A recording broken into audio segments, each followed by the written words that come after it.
In this episode, my husband and I will continue where we left off in our previous Bhagavad-gita chat. We will talk about chapter 2. Hello, Yogi. Welcome to my podcast. I'm Aiko, and on this show, we explore ways to put spiritual theory into sustainable practice.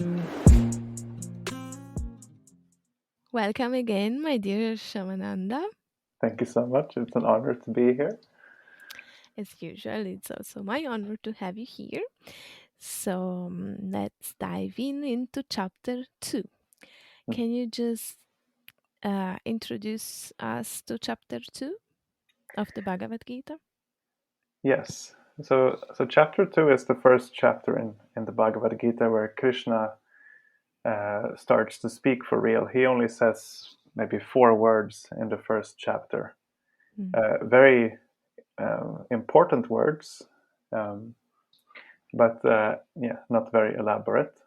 And the main speaker in Bhagavad-gita's first chapter is Arjuna, presenting his arguments not to take part in the war that is about to begin. So, what were the Krishna's words in the first chapter? It was, just see all the Kurus assembled here. And it referred to Arjuna's relatives who were on the opposite side on the battlefield. And they represent Arjuna's attachments. So that is the kind of inner meaning of Krishna saying that, because it is very obvious that the Kurus are there. So he's kind of saying it to kind of poke at Arjuna and say, like, these are your, like he's making an inner point that these are your attachments. This is what you have to deal with.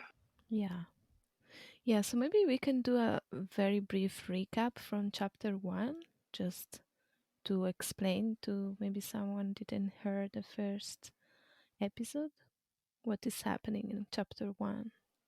Yes. So what is happening there is that you have these two armies standing, like, facing each other, but before the war is about to begin.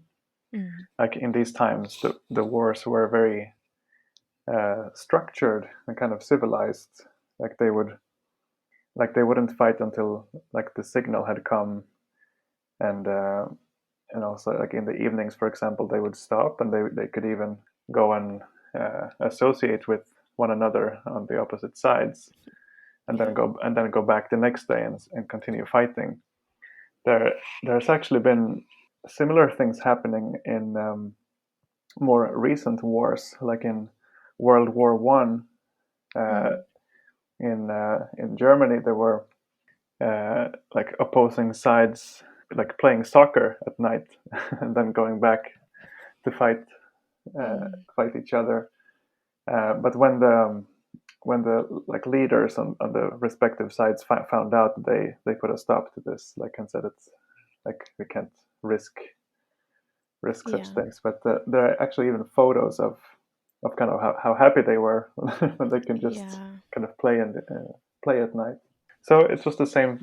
Like this was more of a tradition back then, that you kind of had some honor. Like there was no backstabbing and things like that. It was you kind of fought honestly, and so they were standing, kind of waiting for the signal for the war to begin, and Arjuna asks Krishna to bring. Krishna is Arjuna's charioteer here, and Arjuna asks Krishna to bring him in between the two armies so that he can see who he's going to fight with. And so Krishna does that, and he stops the chariot in front of those whom Arjuna was the most attached to on the other side. And then Arjuna presents his arguments why he does not want to fight. So what Krishna is saying now in chapter 2? Yes, so Arjuna has been giving a lot of kind of educated arguments, and Krishna begins very heavily by saying that although you speak kind of learned words, you're a fool. Mm. So it's very, very strong words. Like the thing is, Arjuna does have good arguments, but he's not honest. And With himself. yes, Mm. he's not saying the real reason he does not want to fight, and that is actually like a weakness with not wanting to um, kind of combat his own ego, Mm. and they are kind of like his attachments on the other side are actually kind of extensions of his ego. And he does not want to kill his ego. So Mm. it sounds like he's like being very noble and non-violent, but actually, uh, in this specific case, in this war, there is no loss for anyone. Mm. Like because everyone who dies uh, in a holy war like this, they will all go to heaven or better. so Mm. so the actual reason he does not want to fight is that he does not want to kill his ego, and the ego is the basis of like attachment to your own ego is the basis of violence. So it is Yeah. tricky that there is a verse later on in Bhagavad-gita that says that there can be action in inaction and inaction in action. Mm. So in the same way that there can be violence in non-violence and there can be non-violence in violence. Yeah. So uh, it's actually you kind of have to tune in to these kind of subtle reality to appreciate. Yeah. And can we say that the chapter 2 is somehow an overview, a presentation of all Bhagavad Gita? Yes. Some commentators and translators they kind of give that as a name of the second chapter, like a summary of Bhagavad Gita or an overview. Mm. So you can say that the first chapter is like a prelude, and Mm. then the second chapter is an overview, and then when we come to the last chapter, chapter 18, we again have like a conclusion that also has like a summary, A like a recap. yeah, Mm. with an overview. So So would you like to say something about this overview, maybe to present it's what it will happen afterwards in the Bhagavad Gita? yes, so Krishna will go through um, different spiritual paths. He will present different spiritual paths and their goals, Mm. and compare them and discuss who is qualified to tread the respective path. He's speaking about the different kind of yoga, right? Yes, like Mm. karma yoga, jnana yoga, bhakti Mm. yoga, ashtanga yoga, etc. Mm. And here in this, so in this second chapter, it's not like Krishna is saying. So in this discourse here, I will Say this, this, go and that. go through exactly. Mm. It's not, and if he is giving an overview, uh, but like kind of by just inadvertently giving an overview. Mm. So he begins by lifting the conversation from the kind of like sophisticated but still like uh, worldly arguments of Arjuna and bring it up to the platform of spirit, Mm-hmm. like spirit over matter. Um, so he speaks at length about the qualities of the soul, how it's different from the body. For example, how it's never born and it never dies. Mm. It cannot be destroyed, and all this. And then he, like after giving Arjuna this bird's eye vision, he comes back down to earth and responds to Arjuna like on the level where Arjuna first presented his arguments.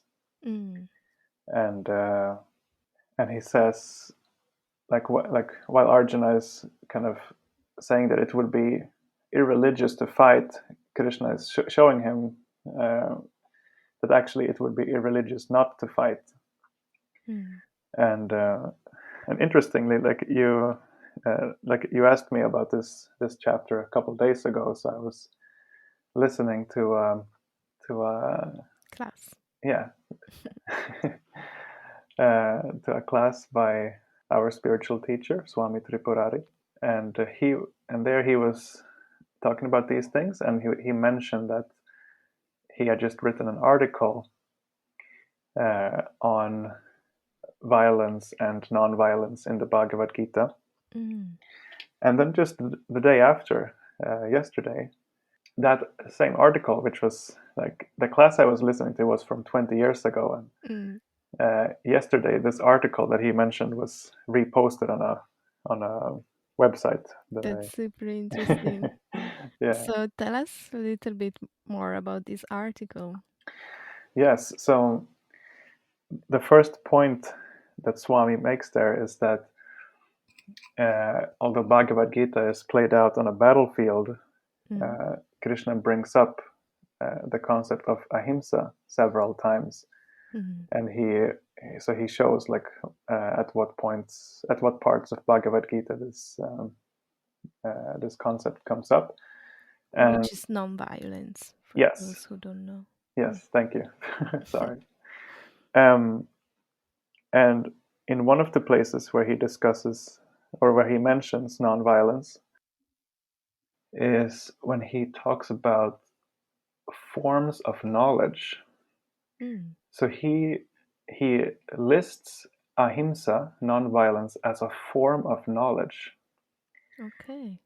So that's very interesting. So it means like when you have knowledge of how things are in reality, then you will naturally be nonviolent. Like if you really understand reality, you will become nonviolent.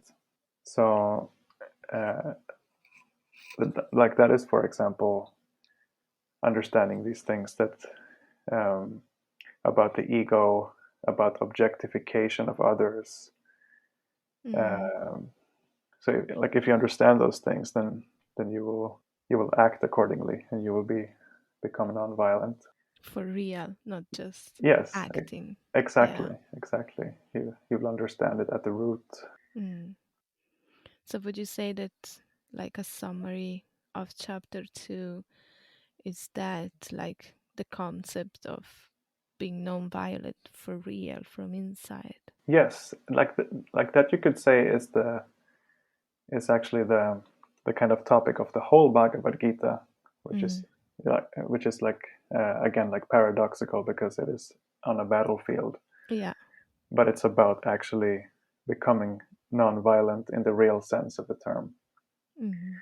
And then after answering Arjuna on his level, Krishna is kind of starting to give like a synthesis to kind of have this high knowledge of spirit that he was just up at before, and then coming down to earth.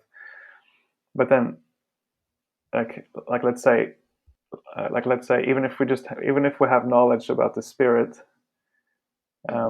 we may not be able to act, but that doesn't mean that we should just be kind of totally like materialistic. Ignoring. Yeah, just like ignorant and materialistic. We have to find some kind of middle way, and that is what Krishna starts to give there. And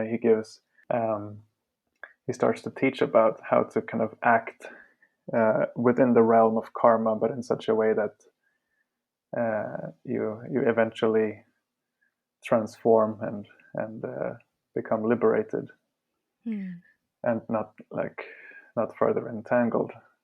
And it's very deep, and like you really have to think because it's for example also like another synchronicity these days, like today our friend posted on this Facebook group Bhagavad-gita chapter 2 text 47, Yeah, and I was his going thoughts to of it. say that also. Yeah, that was kind of funny. Like it's all kind of following a the speech. yeah, exactly. It's like Yeah, just helping us. yeah, this kind of synchronistic sequence. Mm. Yeah, so there that verse is one of those verses trying to kind of connect like where we are with where we want to go ultimately. And it's saying that Krishna is telling Arjuna that you have the right to perform your duty, that which you are born to do, like that which is kind of your dharma, which means your nature, like what you are, like what is you in this world, even if that's not your eternal self.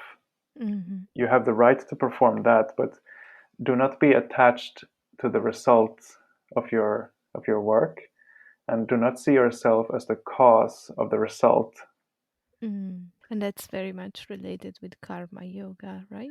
Yes, exactly. Yeah, this is That's an almost. example. Yeah, this is an example of him like giving saying a few words about, for example, karma yoga, and then there will be a whole chapter or a couple chapters about karma yoga, for example. So this is how this second chapter can be seen as an overview. Do you remember the last point?